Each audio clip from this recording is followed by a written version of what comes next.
हर problem का एक समाधान होता है और हर समाधान के लिए हमें खुद ही आगे आना होता है, हारने से कुछ नहीं होता है। तो चलिए, तो सबसे पहले हम जान लेते हैं कि क्लास 12 का जो मैथ सब्जेक्ट है इसमें कौन ऐसा चैप्टर है जो कि सबसे ज्यादा डिफिकल्ट है और जो बच्चों को डराता भी है, और उस चैप्टर्स में कैसे इंप्रूव किया जाए, कैसे उसमें बेस्ट मार्क्स जो है या फिर बेस्ट चैप्टर्स उसे बनाया जाए और कैसे मैथ में जो है अच्छे रिजल्ट गेन किया जाए। तो आइए सबसे पहले उस चैप्टर के बारे में जानते हैं। तो देखिए, सबसे पहला जो आपका चैप्टर आता है जो कि डिफिकल्ट में हम लिख दिए, some of the most difficult chapters in class 12 math in कल्ट, यानी क्लास 12 का जो सब्जेक्ट मैथ होता है उनमें सबसे ज्यादा डिफिकल्ट चैप्टर्स कौन सा। और हाँ, ये बताना बिल्कुल ना भूले कि आपको सबसे ज्यादा पढ़ने में मन कौन से चैप्टर में लगा और कौन से चैप्टर में नहीं लगा, और आप ये दो चैप्टर को फिर से पढ़ना चाहते हैं जो डिफिकल्ट चैप्टर आपको लगा, तो आप चैनल को सब्सक्राइब कर ले, ठीक है। तो चलिए, सबसे पहला आता आपका integrals calculus, calculus, integrals calculus. सभी को मालूम होगा जो क्लास 12 में है या फिर जो मैथ लिए होंगे या फिर जो मैथ पढ़ा होगा या फिर जो मैथ से प्यार करता है भाई, उसे मालूम होगा कि सबसे डिफिकल्ट चैप्टर जो सबसे टॉप पर आता है वह होता है आपका इंटीग्रल्स कैलकुलस होता है। सबसे डिफिकल्ट चैप्टर जो क्लास 12 का माना जाता है वह क्या माना जाता है, वह कैलकुलस माना जाता है, क्योंकि कैलकुलस से आपका एग्जाम में जो होता है 44 नंबर का क्वेश्चन आता है, 44 नंबर का सिर्फ जो क्वेश्चन आता है वह कैलकुलस से आता है। सेकेंड नंबर पे आपका आता है डिफरेंशियल इक्वेशन, डिफरेंशियल इक्वेशन आता है। यह भी चैप्टर जो है काफी हार्ड ही है, काफी डिफिकल्ट चैप्टर है।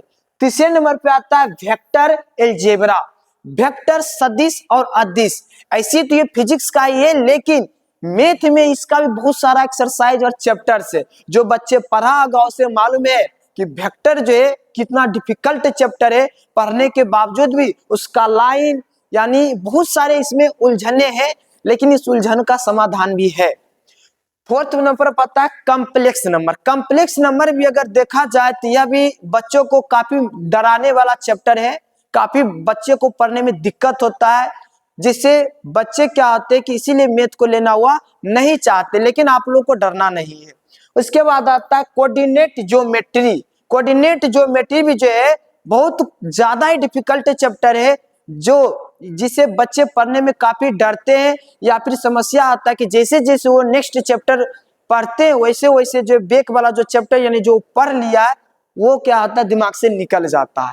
और आता है इसमें से कुछ और डिफिकल्ट चैप्टर्स आता है आपका, जैसे आ गया मैट्रिक्स एंड डिफरेंशियल, ठीक है, मैट्रिक्स और सॉरी डिटरमिनर्स, मैट्रिक्स और डिटरमिनर्स। मैट्रिक्स तो थोड़ा आसान भी है, लेकिन जो बच्चे अगर शुरुआत से उस चैप्टर को क्लास नहीं करेंगे तो फिर उसे मैट्रिक्स भी समझ में नहीं आता है, क्योंकि मैट्रिक्स के आधार पर अपना डिटरमिनर्स भी आ जाता है और डिटरमिनर्स भी काफी हार्ड है, और इससे एक प्रश्न 5 नंबर का जो एग्जाम है एकदम आना फिक्स होता है।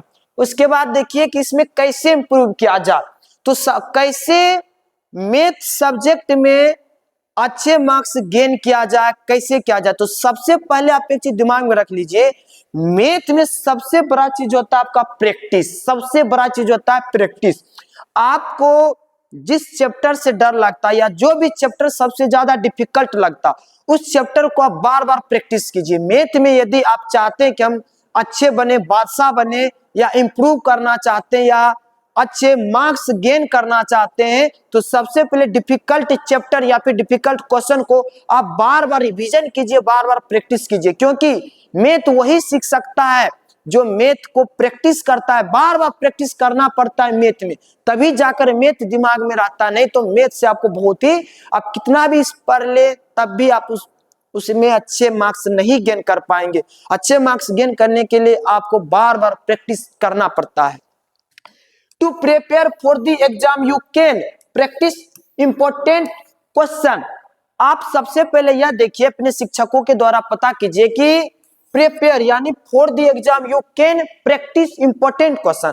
सबसे पहले जो इंपॉर्टेंट चैप्टर है, इंपॉर्टेंट क्वेश्चन है, उसका बार बार आप क्या कीजिए, प्रैक्टिस कीजिए, जो इंपॉर्टेंट क्वेश्चन है, जो इंपॉर्टेंट चैप्टर है, उसको बार बार आप बनाइए, बार बार, कितना भी आप क्यों नहीं जाना, फिर भी उसका बार बार आप प्रैक्टिस करते रहे, बार बार बनाते रहे। देखिएगा वक्त लगेगा, थोड़ा सा तो लगेगा, लेकिन इंप्रूव जरूर होगा। उसके बाद क्या है, इंप्रूव योर प्रॉब्लम, तब जाकर आपका जो प्रॉब्लम है मैथ का वह समाधान हो सकता है। यदि आप जिस भी चैप्टर से डर रहे हैं, या जो चैप्टर डिफिकल्ट है, या जो क्वेश्चन डिफिकल्ट लगता है, तो यही कहा जा रहा है कि to prepare for the exam you can practice important question to improve your problem solving. यदि आप डिफिकल्ट चैप्टर और डिफिकल्ट क्वेश्चन को बार बार प्रैक्टिस करते हैं, बार बार प्रैक्टिस करते हैं, तब जाकर आपका जो समस्या है वह सॉल्व हो जाएगा। और आप जो है will teach and gain better understanding of the subject, तब जाकर आप मैथ में गुड मार्क्स गेन कर सकते हैं, अच्छे मार्क्स ला सकते हैं। तो ये था आपका क्लास 12 का कुछ डिफिकल्ट चैप्टर्स। अगर आप इस डिफिकल्ट चैप्टर को पूरे अच्छे से पढ़ना चाहते हैं, पूरे कंसेप्ट के साथ, पूरे थ्योरी के साथ, पूरा बेसिक से पढ़ना चाहते हैं, तो हमारे विश्वास मैथ क्लासेस चैनल को सब्सक्राइब कर ले, दोस्तों भी शेयर कर दे। तो मिलते हैं एक नए वीडियो में एक नए कंटेंट के साथ, तब तक के लिए मस्त रहिए, अच्छे से रहिए। जय हिंद, जय भारत।